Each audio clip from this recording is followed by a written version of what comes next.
orquestra é um grupo de músicos que tocam seus instrumentos em conjunto. Geralmente, são conduzidos pelo maestro, que tem a função de fazer com que todos os músicos toquem em sincronia. A orquestra, ela se divide em tipos de naipes. Tem o naipe das cordas, que é a família do violino. Aí a gente tem o violino, a viola, o violoncelo e o contrabaixo. Tem o naipe das madeiras, que aí vem a flauta transversal, as clarinetes, os clarones, os fagotes, os oboés. Aí logo em seguida a gente tem o naipe dos metais, e aí vem o trompete, a trompa, o trombonite, o trombone, o eufone, a tuba e depois a percussão. É composta por o bumbo, a caixa, o xilofone e os pratos, entre outros. A orquestra hoje é a principal fonte de emprego para os músicos. Desde a antiguidade, os seres humanos se reuniam em grupo para fazer música, ou por prazer, ou porque gostavam mesmo de fazer música. A palavra orquestra começou a ser usada na Grécia, há mais de 2000 anos. Na época, a orquestra era um espetáculo teatral, formado por músicos, dançarinos e corais. A orquestra que a gente conhece hoje foi formada na Europa há mais de 500 anos. A música feita somente com instrumentos começou no meados de 1600 na Itália. Surgiu depois da composição de Monteverdi em 1607, a ópera Orfeu. Depois disso, a orquestra teve a sua forma padrão que a gente já conhece hoje, com as cordas no palco central e os demais naipes após as cordas. Por volta do século XVII, não tinha maestro, e aí então a orquestra era conduzida pelo pianista, cravista ou violinista espala. Uma característica marcante da época era o baixo contínuo. Nas orquestras era composto pelo contrabaixo, o alaúde e as violas da gamba. No fim do século XVIII, a presença do naipe das madeiras se consolidou, e aí então o baixo contínuo ficou em desuso. Assim era a orquestra utilizada na época de Haydn, Mozart e no início da fase de Beethoven. A partir do século XIX e início do século XX, a orquestra precisou ser aumentada por exigência do compositor. Os metais precisou de ter mais números, as madeiras também e as cordas. A orquestra de hoje existe vários tipos de instrumento. A orquestra filarmônica é uma das maiores, engloba quase todos os tipos de instrumentos existentes. Geralmente, uma orquestra filarmônica, que é de grande porte, ela tem 14 violinos, aproximadamente 12 violinos 2, 10 violas, 6 violoncelos e 6 contrabaixos.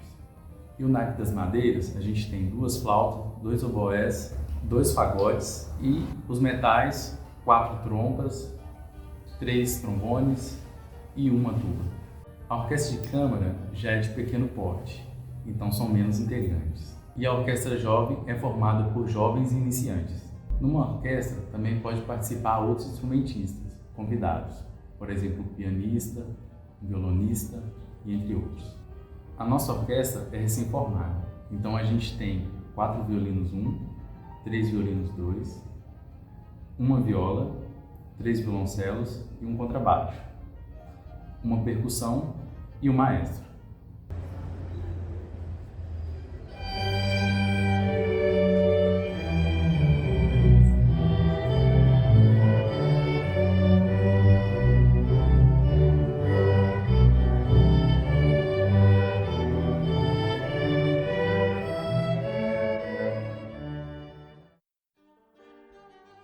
Há muitos séculos atrás, os grupos musicais eram liderados por quem tocava o cravo no conjunto, que era um tipo de piano antigo, ou pela pessoa que estava tocando o primeiro violino, que era o violinista principal. Essas pessoas marcavam o ritmo que seria tocada, as músicas, marcavam se a música seria tocada forte ou fraca.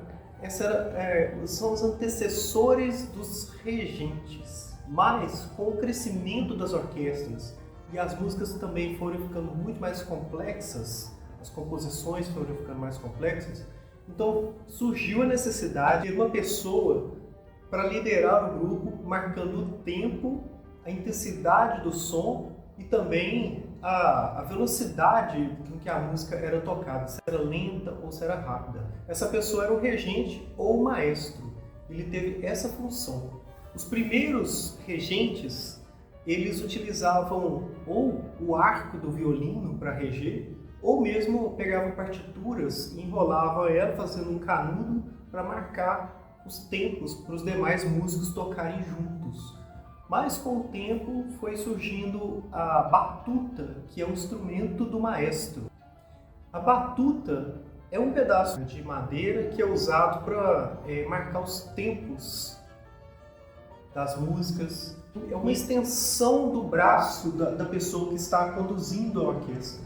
Porque se for fazer com a mão, o movimento fica pequeno e é difícil de ver. Vamos supor que tenha 50 músicos, fica difícil de ver a mão mexer. Com a batuta fica mais fácil, o movimento é ampliado. E a batuta geralmente é branca, porque a roupa do maestro geralmente é escura, aí faz um contraste e todos os músicos conseguem ver a batuta e assim podem ver qual a velocidade e a intensidade do som. Além de marcar o tempo da música, que é a principal função do maestro, para os músicos tocarem todos juntos, o maestro também ele dá a intensidade sonora com seus gestos, faz as suspensões, por exemplo, se uma determinada nota vai parar, né, ou se vai continuar o som. Isso tudo é função dos regentes ou do maestro. O primeiro regente talvez tenha sido o francês Jean-Baptiste Lully. Ele tinha como batuta um pedaço de madeira parecido com um cabo de vassoura que ele batia no chão e fazia barulho.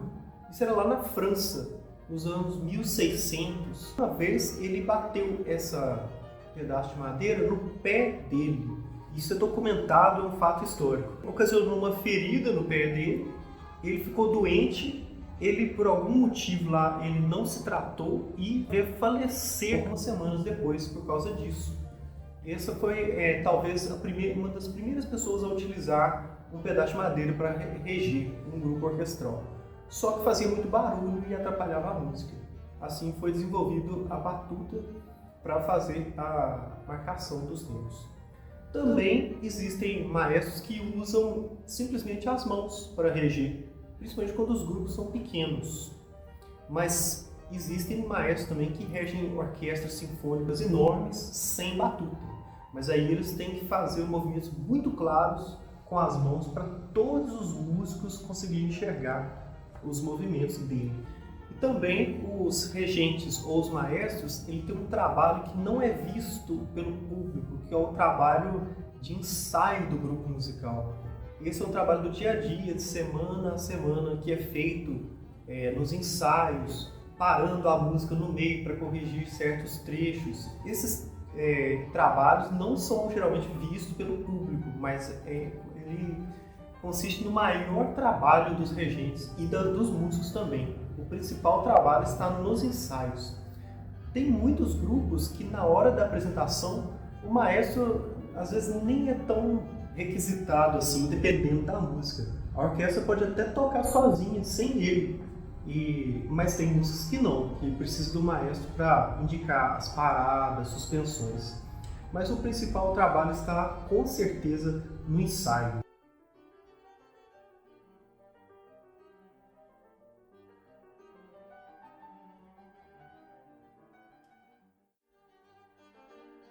Violino é o menor e o mais agudo da família de instrumentos de cordas friccionadas. A palavra violino surgiu na Itália, que é o diminutivo de viola. O violino surgiu na Itália, no início do século XVI, derivado de instrumentos como a viola medieval, a lira de braço e a rabeca árabe. Ele criou a sua forma moderna por meio do trabalho de luthiers renomados, como Andrea Amati, que criou os primeiros violinos conhecidos, seguidos por Stradivarius e Guarnieri, que refinaram suas condições e o seu som. Inicialmente usado em danças e cerimônias populares, o violino se tornou indispensável na música erudita, especialmente com o surgimento de composições barrocas e clássicas. Compositores como Vivaldi e Paganini, entre outros, ampliaram as possibilidades e técnicas musicais. consolidando como um dos instrumentos mais expressivos e versáteis. Hoje, o violino é central em orquestras, músicas solos e diversos estilos populares, mostrando a sua relevância em diferentes culturas ao redor do mundo.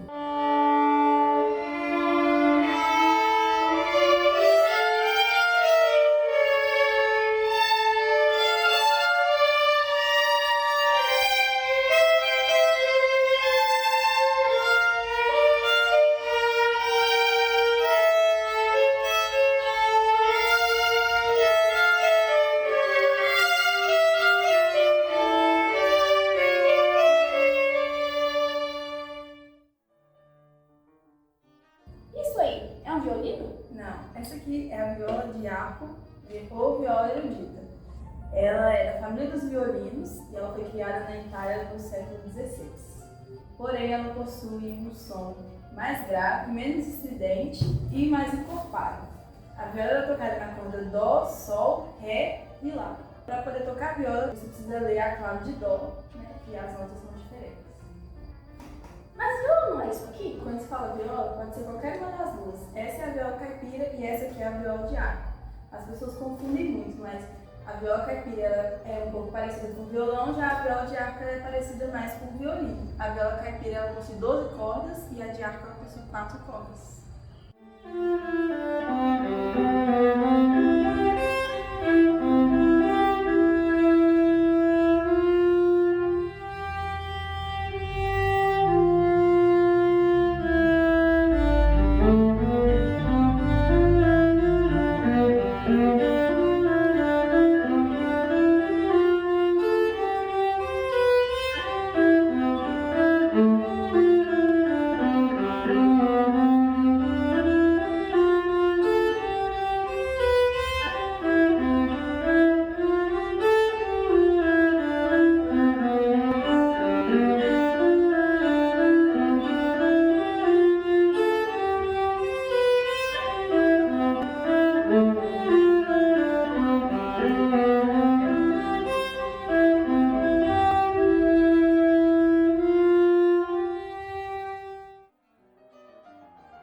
Você sabia que o violoncelo surgiu no século XVI? Ele surgiu lá na Itália, mas ele só teve seu potencial explorado no século XVII, com o surgimento de músicas mais solistas, sabe? Com ele fazendo solo. Mas foi só no século XX mesmo que ele ganhou grande repercussão. Esse foi o espanhol Pablo Casals, que ele criou novas peças, ele reinventou obras antigas. Mas o violoncelo, ele é grave ou agudo? Olha, ele cobre os dois tons. Vamos supor, vozes femininas e masculinas. Ele consegue chegar tanto na voz feminina quanto na voz masculina.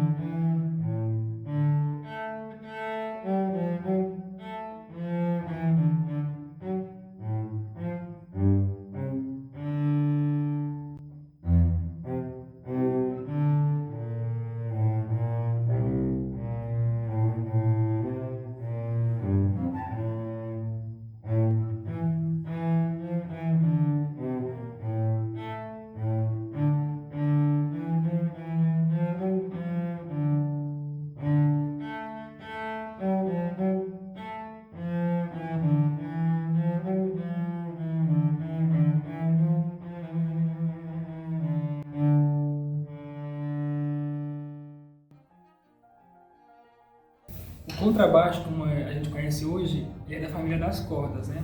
Mas tem dois grupos de pessoas que acreditam em coisas diferentes. Um grupo acredita que ele veio da rabeca, que é o mesmo antecessor dos instrumentos das cordas, e outro grupo acredita que ele veio da viola da gamba, que é um instrumento antigo, que no caso o baixo da família da viola da gamba é o violone. Então, o contrabaixo ele é uma junção desses dois grupos de instrumentos, rabeca e viola da gamba, né? Falando sobre a nomenclatura contrabaixo, o prefixo contra remete a notas graves. Então, qualquer instrumento que tiver contra no nome vai ser um instrumento mais grave que o normal. Por exemplo, falando do oboé, né? paletas duplas. Temos ele como um instrumento agudo, bem mais grave que o oboé. Temos o fagote, e mais grave que o fagote temos o contrafagote. Então, qualquer instrumento que tiver contra no nome é um instrumento mais grave que o normal. Por ser um instrumento das cordas, ele tem coisas em comum. Falando sobre as partes dele, é basicamente a mesma coisa que qualquer instrumento das cordas. Por exemplo, o contrabaixo, em comum com o violoncelo, tem o espigão. Só os dois têm o espigão, mas em contrapartida, qualquer instrumento de cordas vai ter a voluta. Lá em cima, na parte que é afina, temos as cravelhas. Na parte que a gente coloca o dedo para fazer as notas, temos o espelho. E a parte que é feita de madeira, que fica apoiada, o cavalete, é o tam, que normalmente é feito de uma madeira chamada maple. E dentro dele temos a alma do instrumento.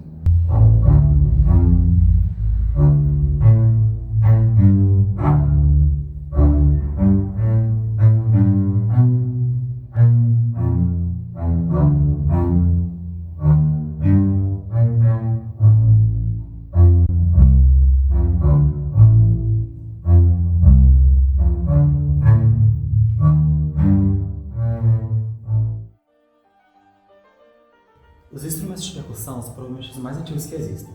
Imagina só, duas pedras batendo uma contra a outra, isso não é percussão? E faz até sentido a percussão ser tão antiga. O senso de ritmo é uma coisa que é basicamente inata no ser humano. Alguns pesquisadores dizem que o senso de ritmo, a habilidade de interagir com ele, o ato de fazer vocalizações coordenadas com o ritmo, foi um marco na evolução humana. E a percussão não é só bateria, instrumentos do tipo. Tem vários instrumentos que tecnicamente caem na família da percussão. O piano, acertando o martelo com as cordas, o xilofone, tem vários instrumentos. Até alguns apetos podem ser considerados percussão.